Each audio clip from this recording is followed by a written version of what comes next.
Sailors of Reddit, what is one thing about the open ocean that most people don't know about? I was a submariner, so my experience is going to vary widely from most other sailors. I had the misfortune of being on the periscope all the time. Mostly it was long, tedious staring at the horizon. Because of the long periods of one-eyed use, we were allowed to use eye patches, and it was a kind of consolation. The pirate jokes. Once while tracing the coast, somewhat west of Catalina, I saw a gigantic pod of dolphins, leaping and playing in the water. Mind you, we were at periscope depth, and I was watching them through the periscope. We hardly bothered the water, and so they didn't disperse like they do for surface boats. The line of them went from one horizon to the other, and there had to be hundreds of them, leaping, stirring up the water, dancing for mates. I couldn't tell you how long a line they made, but it was incredible. It was the single most beautiful thing I ever experienced while in the Navy, and among the best of my whole life. Edit. Thanks a lot, folks. My first dive into the world of Reddit will be hard to beat. Whales can sneak up on you, and they are huge. This is my nightmare. Sadly, no matter how far out you go, you will always see trash. I was expecting a beautiful ending. Sadly, no matter how far out you go, you will never find happiness.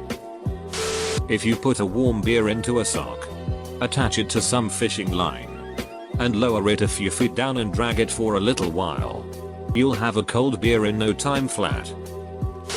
Acres of jellyfish. It's creepy. I remember pulling into Thailand. You could practically walk on them.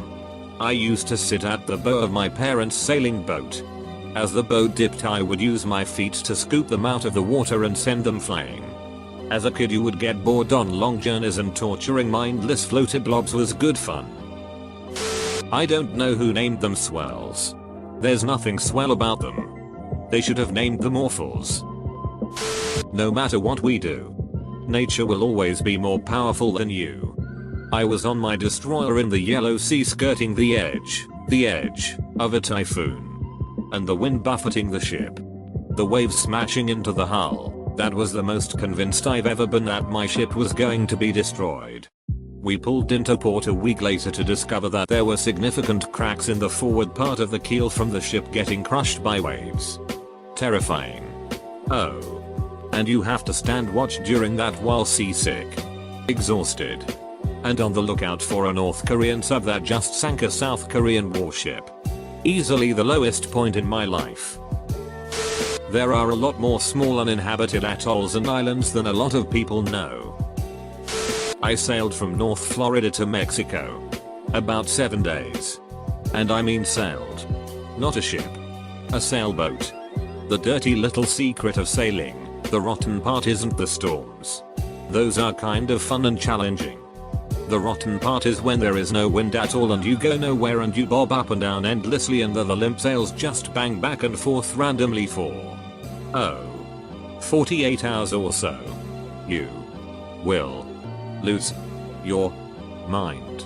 Sailed from California to Hawaii, 19 days, and can confirm. We had 3 straight days with no wind at the end of our trip. Although the wave crashing completely over the top of the boat was pretty bad too. If you're in the water, you're in the food chain, and not at the top, like you're used to being. Interesting question. Really? It's both. The open ocean is, for the most part, a desert. But just like the Sahara, it may appear lifeless, but in reality it's teeming with critters. You can spend days, weeks, and months not seeing anything but water. A smattering of birds. A few fish breaking the surface. Every once in a while, you get one of those magic moments where the entire area around you just explodes with life. Timing is everything. When you watch one of those nature documentaries, whether it's on terrestrial or aquatic wildlife, those photographers spend months filming, all to get a few good moments of action. The sky and the clouds are totally different than over land. Also, Waves generally will come in patterns averaging 7 peaks to a set, where the 7th is the highest and carries the most momentum. Here's another thing people don't think about: being out to sea is pretty much the closest thing we have to being in outer space. There's nothing separating you from your doom. Save for a cold metal hull. You're totally on your own, and only subject to the rules of the sea. There's nothing creepier than to see your map tell you you're floating on top of 5 miles of nothing but dark. Deep down below, a part of your consciousness goes to that great depth, and you shudder at the horror of the unknowable. Edit. Thanks for the ups. The ocean is a beautiful and thoroughly deadly place. While serving aboard an AV frigate and weathering a storm a ways off the coast of Nova Scotia, I saw lightning hit the top of a rogue wave that was looming 50 feet over the bow at that moment. It was beautiful, and the instant I saw it I knew that I would never see anything else like that, and I doubt that anyone ever captures a picture like what I saw. There were forks of lightning reaching down into that wave for dozens of feet. It was like looking at a brilliantly glowing mountain of emerald and jade. A brilliantly glowing mountain that was about to fall on you. The instant the lightning faded, the ship plowed into that wave. Bow on. And the wave broke over the 3rd level of the superstructure, 3 stories up from the main deck. I was on that 3rd level, and if not for a safety strap, would have been lost. At that time I had never seen such weather before. Over 100 feet of bow forward of the superstructure speared into that wave, and when it broke over the windbreak, I will tell you that had you been there, you wouldn't scoff at that carrier sailor's reference to solid water in another post. In Navy speak, green water over the bow means that you've got a lot of water breaking over the ship. Not just a little foam and spray, but water of some noticeable depth. It was like colliding with a wall. The hull rang from the impact, and the ship lost almost all forward momentum immediately. The ship began to groan and shudder along her whole length as she shouldered upwards and shed who can tell how many tons of water. There were many other waves that night, but I know which one left the inch-wide cracks in the superstructure amidships. I know that the ocean contains beautiful and otherworldly vistas not to be seen anywhere else on this earth. And I know that the ocean is utterly lethal. TLDR, saw lightning hit a huge wave and then survived said wave hitting my ship. Many thanks to my mysterious gold benefactor. You are too kind. I am now resplendent. I coruscate. An narwhal horn is actually a long tooth packed with thousands of nerve endings. And it can sense things like water temperature and salinity. It has no known equivalent anywhere else in the animal world. How big it is. Seriously. The ocean is huge. If you're not on one of the main shipping routes, then you can go weeks without seeing another ship. Especially if you're out in the middle of the Pacific somewhere. I really needed to experience for myself to really understand how big it is. One of my first trips was a 24-day voyage. You know before departure that you are going to be at sea for a long time. But only after 2 weeks at sea and knowing that there is more than a week left before you see land again, does the size of the ocean really set in. Nothing like the ocean to put things into perspective. It's so vast. You and your puny little problems. Your GF is mad at you. You hate your parents. Bills. Who cares? The sea doesn't. The ocean is the closest I'll ever come to seeing the future or time traveling into the past. Heaving. Roiling or glass smooth. The sea is what it is. As it always has been and as it ever will be. The green flash. It's real. Former Marine here. I was on ship for a good 6 months for a float. There are massive groups of fish that swim by all the time.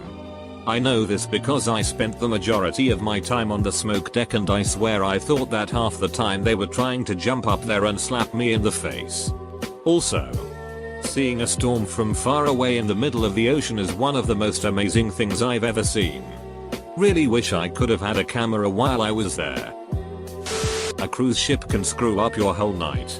There is so much light on one of those floating fog lamps that you can see the light on the horizon for hours before they come into view. When they pass within 5 miles you can't see the stars anymore. My wife wants me to take her on a cruise, but I am resisting. I cherish the memories of long night watches. where the satellites look like shooting stars. I don't want to replace that with crying kids and spotlights. The ocean can always surprise you with its appearance. Every day. Even if you see nothing but open water, Mother Ocean will have a different face. Some faces are terrible to behold. Some are so beautiful and striking. They touch your soul. I did 5 patrols on a Trident missile carrying submarine. We drive in circles and hide in the middle of nowhere. There's no windows like Jules Verne suggests. For all I know, we were tied to the pier the entire time, with the Incredible Hulk rocking the boat back and forth. Edit, Ruffalo. Boys. It can actually be as still as a flat plane of glass. My husband was in the Navy and said that absolute stillness on the ocean can be distinctly unnerving. Around any country besides the US, the local skiff dhow population does not have the sense to move out of the way of a ducking aircraft carrier. Move, you little sheets, I will run you over. The ocean is a beautiful but boring place. I remember once I was out underway for about 3 months. And for a week straight we sailed through a giant fog and couldn't see anything 3 feet away from the lifelines of the ship. Then one day I was out smoking and we broke through it. And seeing a giant cloud on the water was really ducking cool. And yeah, seeing fish and dolphins every now and then was awesome. Sometimes you'd see a bird. And you're like, where the duck did you come from? Lol, a lot of interesting things happen out there. But it's a matter of timing. Red sky at night, sailors delight. Red sky at morning, sailors take warning. Depends on the day. If it is cloudy out or overcast, the ocean seems empty. When it is sunny, it seems to come more alive. I have seen turtles, flying fish, and dolphins on those days. However, the ocean is best at night, when there is no moon out. It is just completely dark and your eyes just cannot adjust to so little light. I was in the Navy, so after sundown all lights are turned off. At a certain number of miles away from shore, you can dump your poop and your food scraps into the ocean. Certain kinds of metals are allowed to be thrown in as well, that is, soda cans, due to the ocean's ability to eat things up. Also, sea lions are disgusting, evil, terrifying creatures. Duck sea lions. That you always offer help to anyone who might need it or be in trouble. Because one day you might be in their position and you'll need someone's help. And hopefully they would give you the same courtesy of helping that you gave someone else. Okay. So once on deployment in the Indian Ocean while on board the USS Constellation, we came across what must have been hundreds of camel carcasses floating in the water. The only explanation I ever got was that it was a part of a smuggling deal, and they were switching out cargo in order to take on contraband. This way they have a legal bill of lading from the port they just left to show at the next port of call. Minus the camels, of course. The sailors aboard the merchant vessel like to use live animals because instead of having to physically throw the cargo overboard, they could just herd the animals off the edge of the boat. We never saw any other vessels in the area at the time, and probably couldn't have done anything about it anyways because international waters etc. It was one of the weirdest things I have ever seen. About halfway between Hawaii and Japan there's an area that submarine sonar can hear sounds like crystal bells. Nobody knows what the hell it is, but it's creepy. We always called it aliens. How easy it is to run over a whale. It happens way more often than one would first assume. We hit one once. Hard. The official Navy report said struck whale. No apparent damage to ship. No apparent damage to whale. Whale swam away and went deep. By swam away they meant the two half sunk to the bottom. It's freaking terrifying. Waves 50 foot high. Taller than the mast on a sailboat, even with the bridge of a large naval ship. Your ship heeling over far enough that the aircraft elevator is all but touching the water. People caroming off one wall to the other trying to walk. I hate the frigging ocean.